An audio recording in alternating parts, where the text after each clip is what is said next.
కాబట్టి యవనస్తులారా, భారభరితమైన హృదయంతో చెప్తున్నాను నేను, తల్లిదండ్రులు మిమ్మల్ని కష్టపడి చదివిస్తున్నారు. మీ మీద వాళ్ళకి గొప్ప సంకల్పం ఉంది. మీరు చెడ్డవాళ్ళని కూడా నేను అన్నాను, పిల్లల్ని ఎవరు నేను చెడ్డవాళ్ళని అనరు. ఆ వయసు రీత్యా కొన్ని తెలియక ఎక్కడో సరదాగా ఆరంభించింది, తర్వాత గొంతు మీదకి వచ్చేస్తుంది. దాని నుండి బయటికి రాలేము, తప్పించుకోలేము.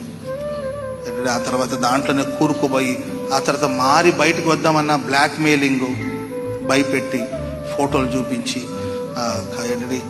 తర్వాత చేసిన చాటింగ్ అంతా బయట పెడతామని భయపెట్టి అట్లా నడిపించబడే వాళ్ళు కూడా చాలామంది ఉన్నారు. సో దైవ సేవకుడిగా నేను మనస్ఫూర్తిగా మీకోసం ప్రార్థన చేస్తాను.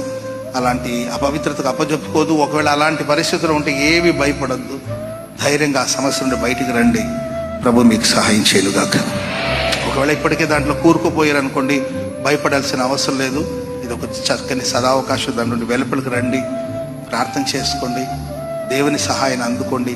తల్లిదండ్రులు ఎల్లప్పుడూ తోడుగా ఉంటారు. దేవుడు మీకు సహాయం చేయనుగాక. God bless you.